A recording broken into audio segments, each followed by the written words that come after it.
Hi, friends. It's Heidi. I'm back with another interview. Today, I'm going to be speaking with two artists taking part in a show called TEASE by Lindsay Mullan from Big City Kitties production. The artists I'm going to be speaking with are Mei Miyazawa and Glenys Marshall. The show TEASE aims to challenge society's patriarchal views and misogynistic expectations while unflinchingly poking fun at its own woke packaging. So they combine elements of sketch, comedy, clowning, improv, and dance. And it's a show that is looking at sex and politics and what it means to be a woman in this sort of reimagining of the burlesque comedy genre. This show has shown across the city of Toronto thanks to the Next Stage Theatre since 2020. It does have a following. So if you're thinking about coming, you should get your tickets soon. I know they're starting to sell out. So Tease will be at Studio Theatre at Streetcar Crowsnest from March 13th to the 24th. So grab your tickets soon. I'll put the link soon below so that you know where to go. But here I leave you with my chat with Glenys and May, and see you at the show. Good morning, friends. I am sitting with, virtually sitting with Glenys Marshall and Mei Miyazawa. So lovely to meet you both. Nice to meet you too, Heidi. So we're going to be speaking about a very fun and interesting show you're both working on titled Tease, which has a burlesque component. But before we get into this fun show, maybe I'll just start by asking you to tell us a little bit about yourselves, sort of where you are in the arts world and sort of what this sort of production or working in these types of productions means to you. Go ahead. Well, I am a bit of an import. I'm from Ottawa, and I've been living there pretty much since the pandemic started. I was here for 4 years, and that's actually where I met Lindsay and how I got my foot in the door to the show in the first place. And since moving to Ottawa, I've kind of switched from my journey through stand-up comedy to musical comedy. So I'm a guitarist and a guitarist, and I do my musical comedy around Ottawa. And I also run a show called Small Fish, which is a non-swam variety show. So no straight white able men on the roster itself. And it's a really awesome queer community. We put on shows every month, and they've sold out every time, which just shows like how much Ottawa is just like so excited to have marginalized performers in the spotlight, and I'm really happy to be a part of that, and that's kind of where I'm fixated on in terms of my producing career.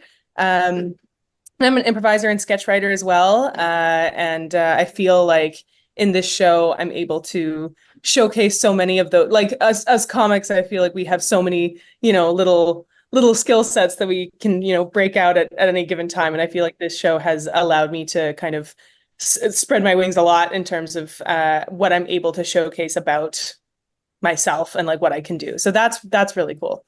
That's really cool.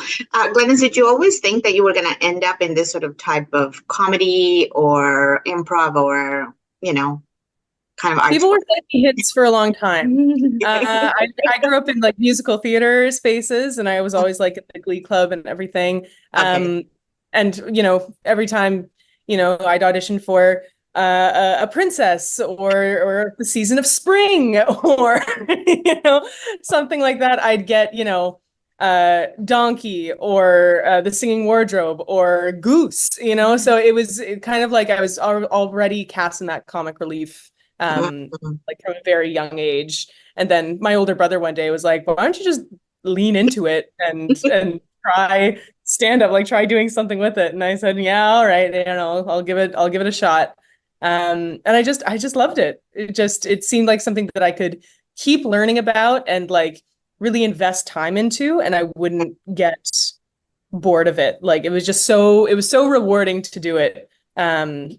And to see myself getting better at it and to learn all these new skills, like to learn sketch writing and now find like my stride in musical comedy. Like it's just been so satisfying to be in comedy and to do shows like this.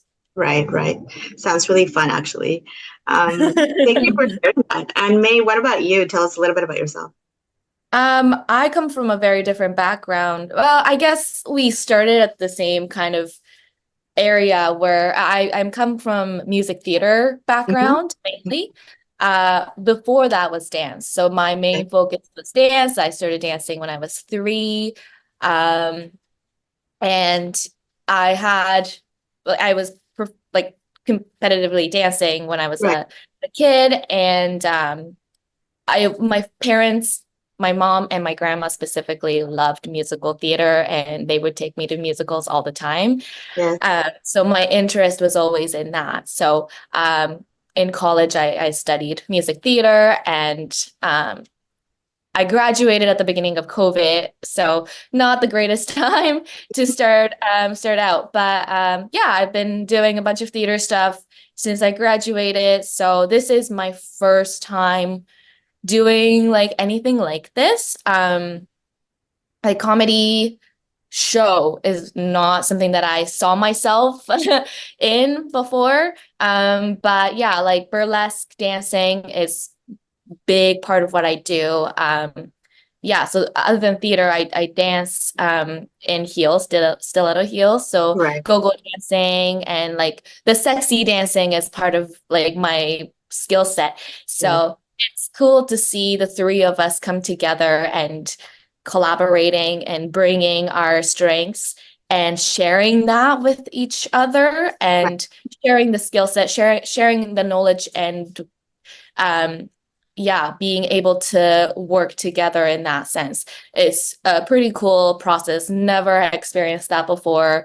And yeah, like honestly, the product is quite impressive. If I say do say so myself.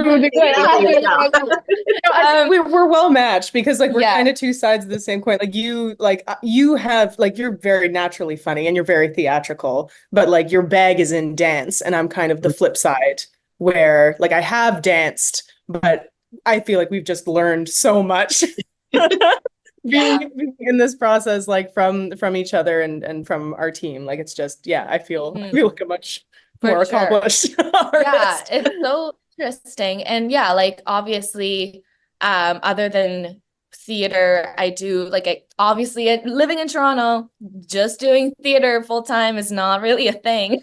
So I have, I'm not an import. I'm a local here. Right. So I have like life outside of rehearsals too. And I was teaching this whole time, twice a week. I teach kids Right. yes, and adults. Uh yeah, and I also work in a restaurant. So like a lot of things are going on at the same time. Um, Hmm.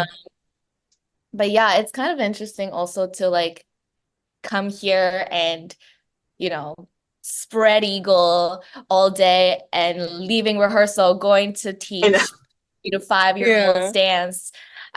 Yeah, like a very interesting and like eventful month of rehearsals for sure. Yes. Right. So, so the Tease as a show is meant to be a mixture of like sex politics, but like you mentioned, the comedic side of things as well in a burlesque context. So can we talk a little bit about what that conversation was with Lindsay Mullan, who kind of was the one that planted the seed, and sort of where that's kind of taken you over the last little bit? Yeah. I was pretty intimidated by the show. I didn't let that on. But it was like I'd never really done I'd never done burlesque dance really, especially not for this many people in a show that already has such a following and Right. is so well known by the Toronto comedy community and the Toronto burlesque community. Like it's already gone up twice into fringe festivals, and it's done extremely well. And Hmm. Lindsay's also done it twice. Like, so I feel like going in there was a lot of pressure, but at the same time it was like you felt like there was a net Hmm. under you. because like it was already good. Like the foundation was already in place. Like you didn't really have to work super hard to convince yourself that it was going to be a good show because you knew it would be. You know? Yeah. Me as a comedian trying to take down that wall of like hamminess and really let that sensual side of myself go and try to marry the two was quite challenging. I think there's always this instinct to be like, oh, but I'm not just sexy, like look, blah, blah, blah, like I'm funny too, like it's I want to cancel it out with something super ridiculous. But it's been nice to throughout this process realize like people enjoy both. Right. Like people holding either side against you. Like people like to see you be sexy, people like to see you be funny. One does not have to constantly outmatch the other. Like you can just give your all into a performance, whatever that means. Find the funny in the sexy and find the sexy in the funny. It's really interesting. There's one scene that I have, there's one sketch that I have in which it's like Bond villain kind of it's like to the song Diamonds Are Forever by Shirley Bassey. Love Diamonds that. Are Forever. It's such a classic. And like of course like I'm playing like this opulent woman, like this kind of dame that's has to like take out a hit on somebody, and there's this beautiful switch between this very sexy like, oh, I love my diamonds and I don't need anyone, and then kind of like a what is it, Dr. Jekyll and Mr. Hyde or Mr. Jekyll? Yeah, Dr. Jekyll. There's that switch to I don't need love, and like that there's like this whole emotional like very hammy thing that I get to, it's releasing the tension, which I think is so beautiful about a show like this and so unique about a show like this is that comedy's all about tension. It's about building the tension, then punchline, releasing the tension. And there's this building of the tension with this sexual energy. And then once we find that comedy moment, once we find that laugh or that moment where people can be like, oh, like, oh, wasn't that sexy fun? Like it's that release that is kind of like it's just an all-rounder experience for an audience member. I feel like you really get a lot out of this show. It's very stimulating. Yeah. And I remember first week, most of the first week of rehearsal, we were just talking about our experiences as women in the industry and women in today's world in general. And there was so much to talk about. And I remember, I think our team, including the cast and crew, are all either female or non-binary. Like, I don't think there's a cis straight man in this group at all. And it's kind of interesting to see like how open we can be on day one. Be like, I've experienced this, like, me too. I had the exact same situation with this guy, and like it was an instant connection. And to be able to explore that and to be able to connect like that on that level was something new in a production setting. And for us to be able to share that skill set and be able to go full out and not be afraid or humiliated or be afraid that we might be humiliated by going full out and doing like the thing 120% energy. That's, like, to me, the scary part is the being funny. And to you, the scary part might be being sexy. Yeah. And I feel like because you give your 100%, 120% to your comedy, I'm like, I need to match that. And I feel like we do that with each other and with Lindsay. And like, that's just like, that elevates the whole. And that's why sexy and funny combination in this show works, because if you're half-assed in one thing, then it's just not funny, or it's not sexy, or it's just half-assed in general. But I think those two combined, and we're all giving our 200% in every aspect of the show. Percentages are increasing. I know. 110, 120, 200, 500%. Yeah. Finger close. Look it. We are giving 500% of everything on stage from beginning to end, and that is why the show is going to be great. Yeah. Right. No, I'm glad. I love the enthusiasm too, because I also think that that tells that camaraderie, that openness allows you to be this, generous in terms of how much you give, right? In rehearsals. So I can only imagine what the energy is going to be like once you open. You mentioned kind of being able to talk about experiences as well as a group. Would you say that you also use some of your personal experiences in creating sort of the sketches and what's going into the show? Obviously, I don't want to give everything away because people should just come. Yeah, totally. The first week of just talking about it wasn't just talking about it and becoming besties. Obviously, that was a big part of it, but Right. also just creating the show. We were told, I think, 70-80% of the show was complete because of the past two renditions that have been done. But then the rest of the show was a blank page. We were able to bring our own ideas and experiences and into the show. So it is ours still, with all the aspects that worked in the past renditions of the show, obviously. So I think Lindsay has mentioned before that every show gets better and better because it's like all the things that were successful from the shows before, and then adding new things that are truly us. I think the best example of that would be we have a number which is it's like a Western kind of cowboy number, or we like to call it the good, the bad, and the horny. Unofficially. May and I are both queer. I'm pansexual. May is bisexual, and we felt like there was room and there was space in this show to have a number that kind of explored queer love, toxic masculinity, the fear to really open yourself up and to accept that part of yourself, and just to show it very it gets pretty tender and lovely. Our stage manager team might also say tear jerking. I'm looking at them right now.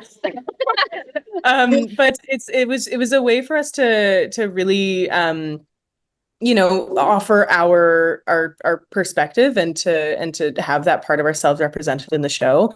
Because I mean there's lots of points in the show where we've added our own spin or our own flavor on something, but this was a from scratch collaborative effort for the entire team. It's brand new. It's a really fabulous number. May's got her paws all over it in terms of choreography, and I mean we've put lots of funny kind of touching bits in there. There's handcuffs, so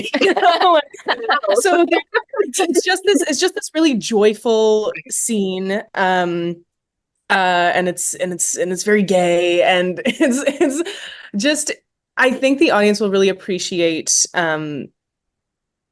not only that content and how fun and campy and queer it is, but also just the fact that they will be able to tell that it's coming from a very genuine place, that May and I are having a really good time doing it because we made it, and we're doing it, and we're big fans of each other. We're great friends now, and I think more so than anything, the audience will be able to pick up on the fact that we're having a great time doing it. We're super comfortable on the stage doing the pieces that we've created, and it's really special to have a show like that. It's different from being given a script and putting your heart and soul into it, but it's still something that somebody else wrote. It's not exactly yours.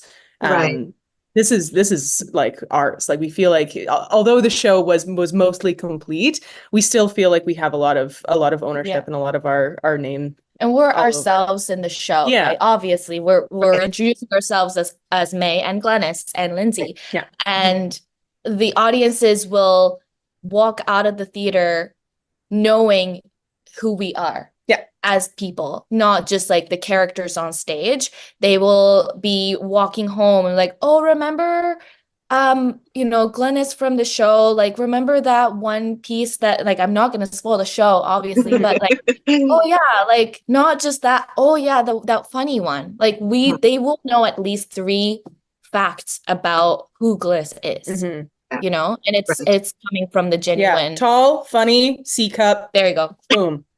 Yeah, Bam. they will know all about Glenys. Yeah, that's all you need to know. Yeah. That's all you need to know. I love That's my whole Tinder profile.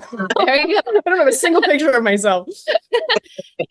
So I love think that's kind of interesting too. Mhm. Very different from like any other burlesque shows where like they put on a persona and that's all you need. Oh, you get to know about that person versus Right. like you have so many different bits and we're obviously playing different characters, but in bits you see ourselves in Right. that character.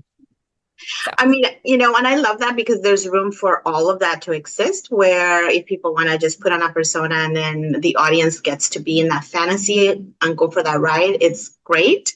But there's also, like you mentioned, the playfulness of having comedy and burlesque and being able to release tension in different ways while getting to know you as you exist with all of your, intersectionalities and all of the things that kind of make you, right? So while you're also having fun, we get to have fun with you.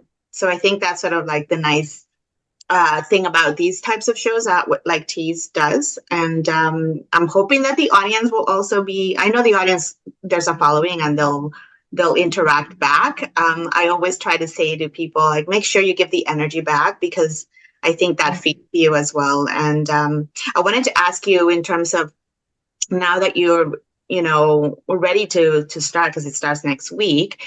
What are you hoping that sorry. Reminder, right? What do you hope people kind of walk away, other than getting to know you as you? What else do you hope that people take away once they leave the show? What do you think?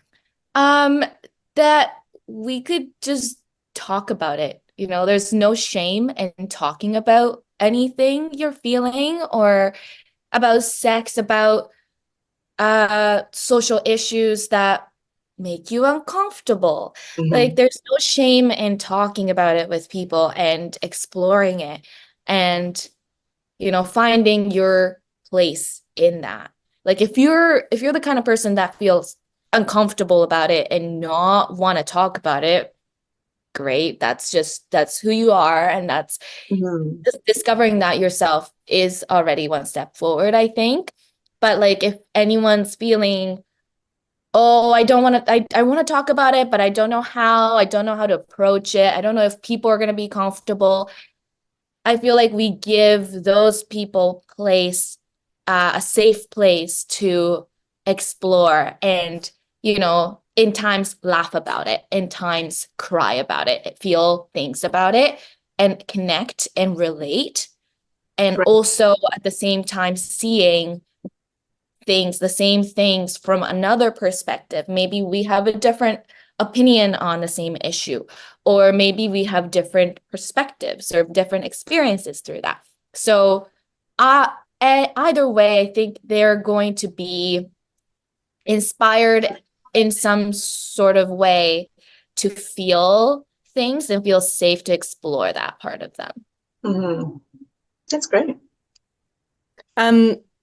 I think that, I mean, I don't place one over the other, like in terms of like spaces and what am I trying to say? Like I think there is space and there's like a certain refuge in this show in that it is like it's very unapologetically feminine. Right.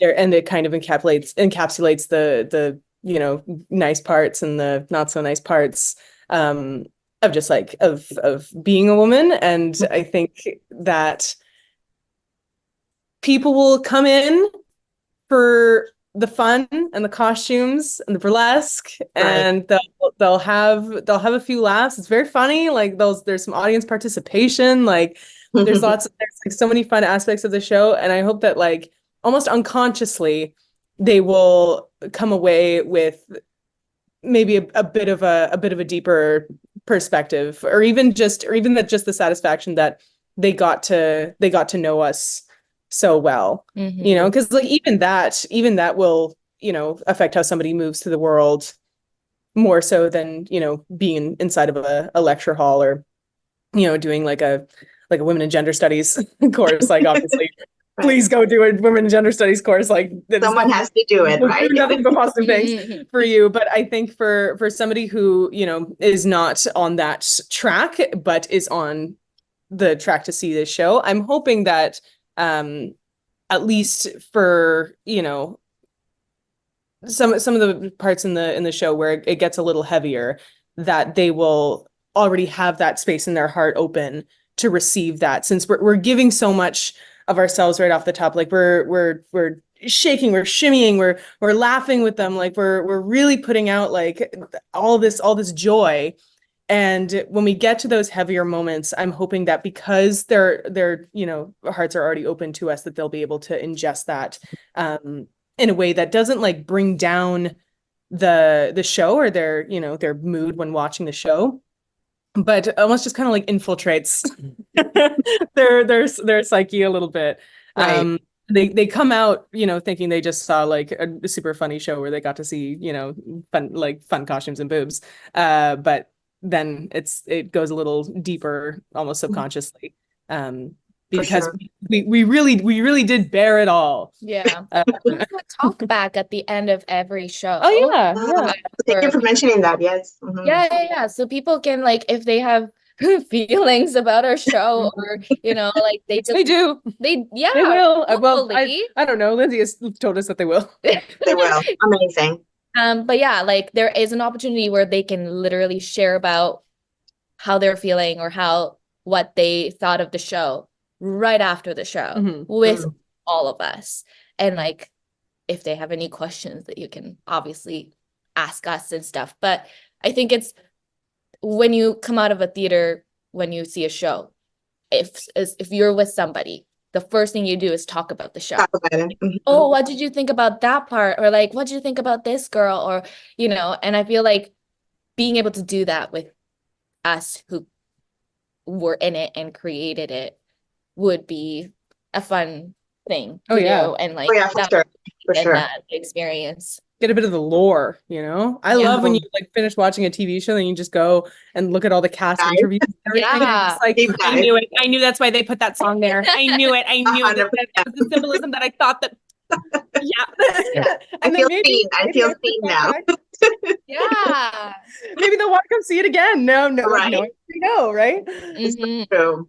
I always recommend talkbacks unless you have to rush out, and obviously, leave if you have to. But I always find that there's always some nice nuggets, and even just the spending time with the artist afterwards is nice. It's almost a bit of aftercare, if we use that language. Yeah. So I hope that people do stay for the talkbacks. And I wanted to ask you, because I'm going to wrap up soon, but if we want to know more about you individually, I'll put the links for the show so that people know where to go and grab their tickets. But for you, are there any handles you want to share, or a website, or any production that's coming up you'd like to shout out? Yes. So my show back in Ottawa is super important to me. We have our main stage show where we highlight those marginalized performers, and we're able to do it to a super receptive and lovely audience. And it's like it's my bread and butter. It's like what I live for. And that's called the Small Fish at the Small Fish Show on Instagram. We also teach improv in Ottawa, and we run an open mic so people can try out stuff for the first time. We've had like people try out drag for the first time, people poetry for the first time, because we try to curate a space that is just makes it like comfortable to do that, like truly judgment-free zone, which sounds a little cheesy and like something you'd read on the door of a bathroom, but I mean it is like that's our ideal world, when it comes to sharing our art. So at the Small Fish Show is my current passion project, and for me at Glenys.Marshall is my Instagram handle, and I'm coming out with some singles soon for my music, which is super exciting. I'm working on my album, which should be out in maybe half a year, all of the tracks all together. So that would be that. Okay, I got that. I don't think I told you that. Huh? It's just called Glenys. What's called, Glenys? My albums. Oh, fun. Yeah. Wait, I feel like I knew that. You did. Yeah, Yeah. I've seen the cover. Excellent. My Instagram, oh my gosh, my Instagram handle is embarrassing. My Not email, embarrassing. My email's also embarrassing, but I'm not going to share that with you. Right. My Instagram, My social security number is so embarrassing. It is embarrassing. yeah. My mother's maiden name is so embarrassing. Oh gosh. My Instagram is MEI _Toronto, Tokyo, 2 cities that I lived in. Everyone's looking at me. Yeah. Okay, so it's just Toronto and then KYO, and we're gonna move on from that. I think it's Yeah, very creative. I feel like not a lot of people would have the gall to do such a thing. Exactly. Toronto, I mean, it's the same. It's Close. perfect. People think it's my last name. I'm like, yes, my ancestors knew. People are silly, May. People are silly. I guess. sometimes. They need to know a little bit better. Yes. Yes. Yeah, so that's where I put out most of my what I'm doing next sort of thing. Okay.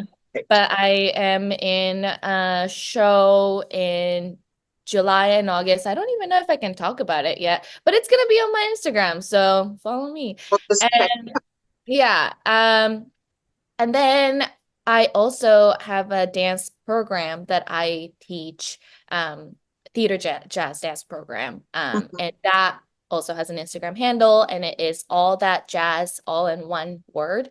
Yes. _TO. Okay. It's That's a brand new one. I think that's right. But yeah, all that jazz _TO.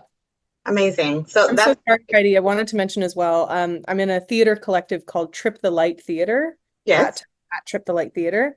And we're at the Montreal and Winnipeg Fringe this summer with our show Nuit, which is like a dance theater piece that's like all about nightlife and like clubbing and stuff like that. Fun stuff. All right. Amazing. Excellent. So I've got them down. I'll be sure to tag when I start sharing. But thank you both so much. I had a really great time chatting with you. Thank you, Heidi. Likewise. Looking forward to the show next weekend. Oh my God. Please make sure you see the whites of our eyes. Please come up and find us. We'd love to meet you in person. Sure. I always try to make sure I say hello. Awesome. Yeah. All right. Thank you again and have a good weekend and happy, I guess, International Women's Day. Happy Women's Day. Harmonized. Bye. Yeah. Take care. Bye. Bye now.